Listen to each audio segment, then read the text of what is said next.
Assalamualaikum warahmatullahi wabarakatuh. Selamat jumpa dalam pembelajaran daring mata pelajaran Bahasa Indonesia. Semoga kita senantiasa dalam keadaan baik, sehat walafiat, dan tak kurang suatu apapun. Pada sesi ini kita akan mempelajari citraan dan majas dalam teks deskripsi. Namun sebelumnya, mari kita awali pelajaran kita dengan bersama-sama membaca basmalah. Bismillahirrahmanirrahim. Semoga kita dikaruniai ilmu yang berkah dan bermanfaat.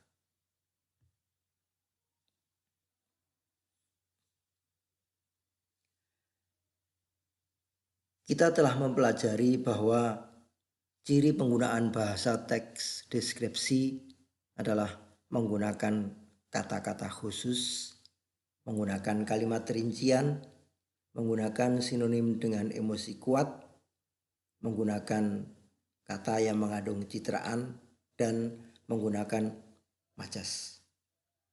Nah, sekarang kita dalami penggunaan citraan dan majas pada teks deskripsi. Penggunaan kata yang mengandung citraan. Kata yang mengandung citraan adalah kata yang bisa menimbulkan kesan penginderaan atau cerapan indrawi, sehingga pembaca seolah-olah melihat, mendengar, dan merasakan apa yang dideskripsikan dengan kata-kata itu.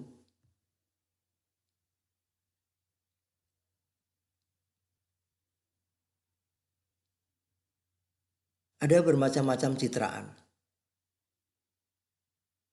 Ada citraan penglihatan atau imaji visual, yaitu citraan yang dihasilkan dengan menyebutkan kata-kata yang memberikan rangsangan kepada indera penglihatan sehingga menimbulkan kesan seolah-olah melihat sesuatu. Lalu citraan pendengaran atau imaji auditif, yaitu citraan yang dihasilkan dengan menyebutkan kata-kata yang memberikan rangsangan kepada indera pendengaran sehingga menimbulkan kesan seolah-olah mendengar sesuatu. Lalu citraan penciuman atau imaji olfaktori, yaitu citraan yang dihasilkan dengan menyebutkan kata-kata yang memberikan rangsangan kepada indera penciuman sehingga menimbulkan kesan seolah-olah mencium sesuatu. Selanjutnya, citraan pengecapan atau imaji gustatori adalah citraan yang dihasilkan dengan menyebutkan kata-kata yang memberikan rangsangan kepada indera pengecapan sehingga menimbulkan kesan seolah-olah mengecap atau mencicipi sesuatu. Selanjutnya, citraan perabaan atau imaji taktil adalah citraan yang dihasilkan dengan menyebutkan kata-kata yang memberikan rangsangan kepada indera perabaan, yaitu kulit, sehingga menimbulkan kesan seolah-olah meraba sesuatu. Lalu citraan gerak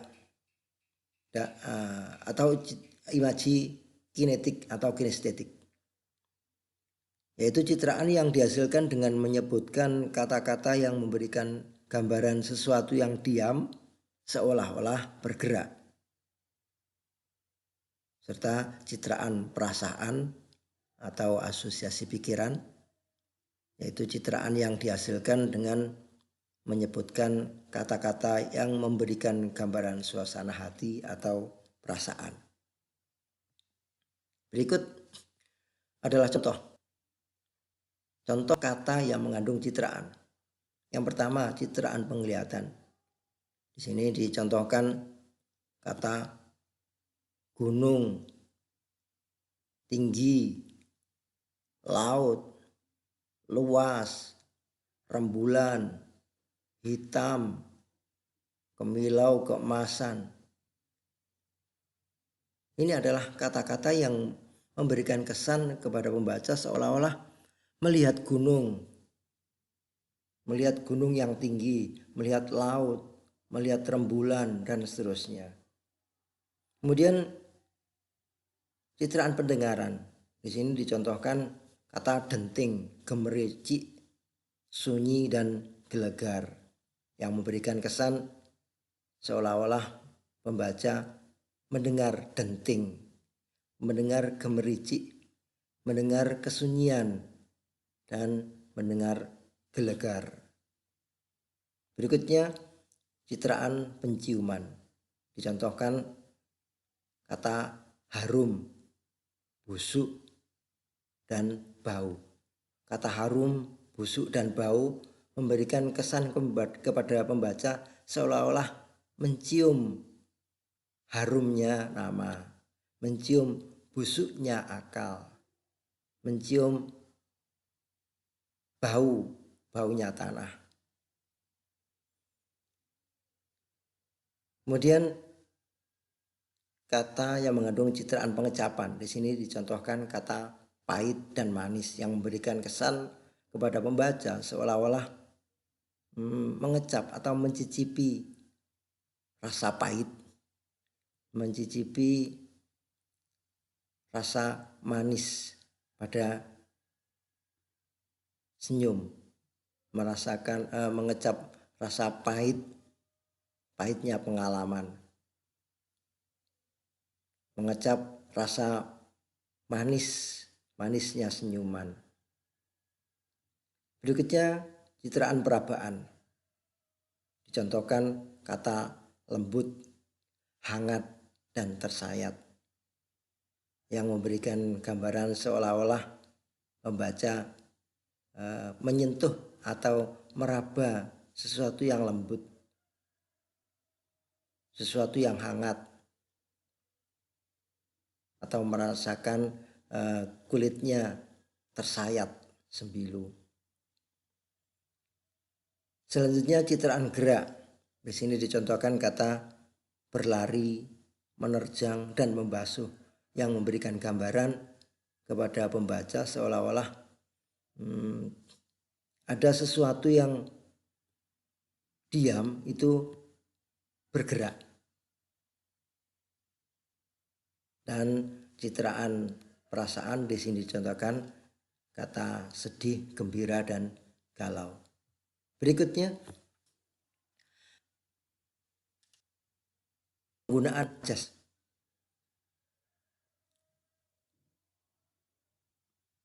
Majas adalah bahasa berkias untuk mengungkapkan gagasan secara indah. Bisa dikatakan majas adalah bahasa indah yang dipergunakan untuk meningkatkan kesan dengan jalan memperkenalkan serta memperbandingkan suatu benda dengan benda lain atau hal lain yang lebih umum.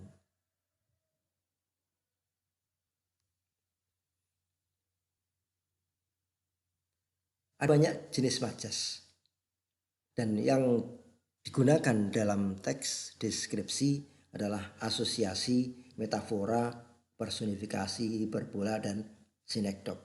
Baiklah, kita pelajari satu persatu.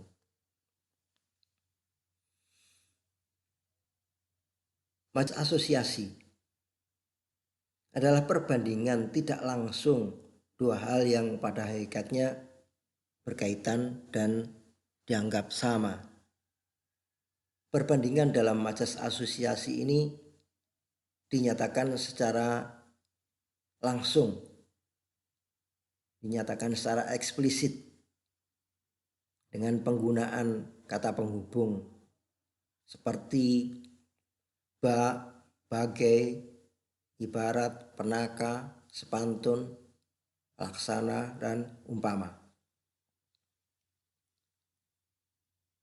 Dicontohkan di sini tugas yang ia berikan, bak mencari kutu dalam ijuk.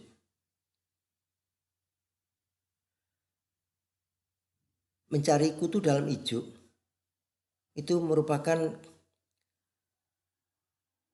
perbandingan atas sulitnya atau mustahilnya dilakukan tugas yang ia berikan. Pada contoh yang kedua, kambing dihalau ke air merupakan asosiasi dari malasnya belajar. Dan pada contoh yang ketiga, embun di pagi hari merupakan asosiasi kesejukan ceramah. Berikutnya majas metafora.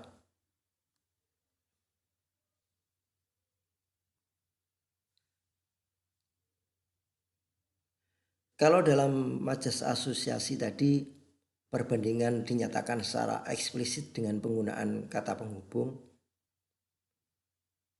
Dalam majas metafora perbandingan itu dinyatakan secara implisit.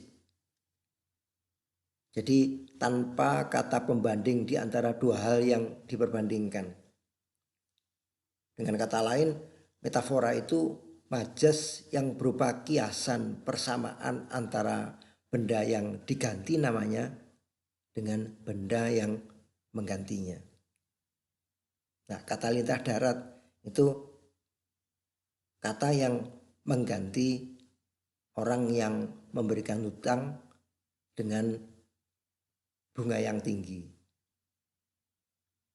Pada contoh yang kedua, kata menghantui merupakan metafor atau kiasan dari sesuatu yang menakutkan. Kembang desa pada contoh yang ketiga merupakan metafora atau kiasan dari gadis yang cantik. Dan pada contoh yang keempat ada kata tangkai hati yang merupakan metafora dari kekasih, dan bintang kelas yang merupakan kiasan dari murid yang paling pandai di kelasnya.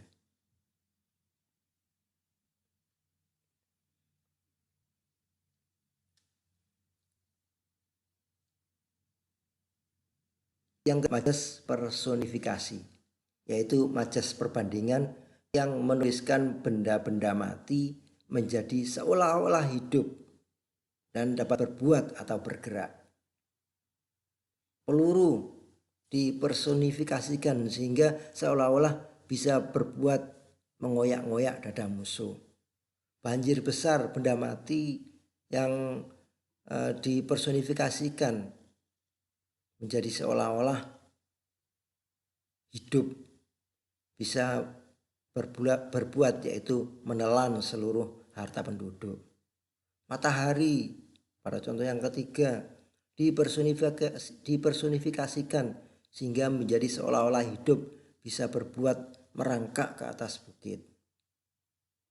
Kabut tebal pada contoh yang keempat dipersonifikasikan menjadi seolah-olah hidup, bisa melakukan perbuatan menyelimuti.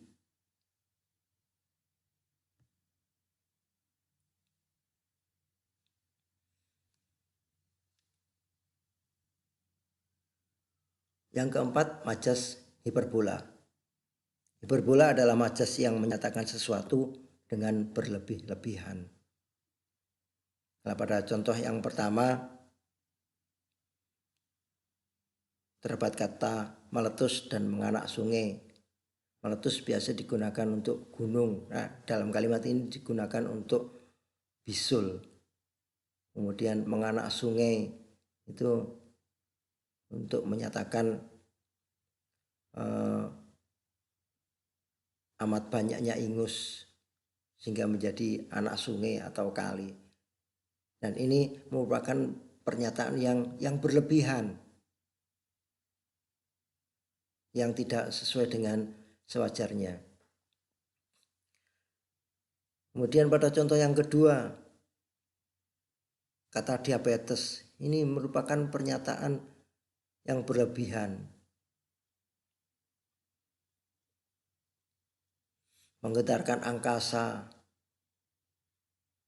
untuk rintihan ini adalah suatu pernyataan yang berlebihan, yang tidak mungkin terjadi. Kemudian pada contoh yang keempat, Surabaya pun banjir darah para pahlawan. Nah, kata banjir darah ini merupakan pernyataan yang berlebihan atas bercucurannya darah para pahlawan yang gugur di dalam pertempuran Surabaya. Berikutnya majas sinekdok. Sinekdok adalah majas yang menyebutkan nama bagian sebagai pengganti nama keseluruhan, atau sebaliknya, menyebutkan nama keseluruhan sebagai pengganti nama bagian. Ada dua macam majas sinekdok, yaitu pars pro toto dan tutem pro pat. Yang digunakan di dalam di dalam teks deskripsi adalah majas sinekdok pars pro toto, yaitu penyebutan sebagian untuk maksud keseluruhan. Dicontohkan di sini penggunaan kata layar adalah bagian dari perahu. Nah, yang dimaksud bukan hanya layar, melainkan perahu itu secara utuh. Pada contoh yang kedua, penggunaan kata ekor dalam kalimat bila kita menyelam akan tampak pemandangan bawah laut yang dihiasi ribuan ekor berbagai jenis ikan yang berwarna-warni. Nah, yang dimaksud bukan hanya ekornya, tapi ikan itu secara utuh. Kemudian yang kedua, majas sinekdok tutem pro pat, itu penyebutan keseluruhan, tapi yang dimaksudkan hanya sebagian. Kata sekolah dalam kalimat dalam musim kompetisi yang lalu kita belum berbuat apa-apa, tetapi dalam tahun ini sekolah kita harus tampil sebagai juara 1. Nah, kata sekolah ini sebenarnya yang dimaksudkan adalah orang atau tim yang mewakili sekolah. Yang disebutkan seluruhnya. Pada contoh yang kedua, Indonesia. Yang disebut seluruhnya yaitu Indonesia. Tapi yang dimaksudkan itu adalah orang atau tim yang mewakili Indonesia di dalam pertandingan. Nah, kiranya demikian sekilas pembahasan kita tentang citraan dan majas dalam teks deskripsi. Mudah-mudahan bermanfaat dan kita akhiri dengan membaca hamdalah. Alhamdulillahirabbil alamin.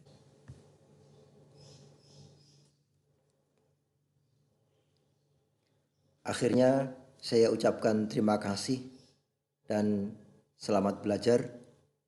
Sampai jumpa pada video pembelajaran berikutnya. Akhirul kalam, wassalamualaikum warahmatullahi wabarakatuh.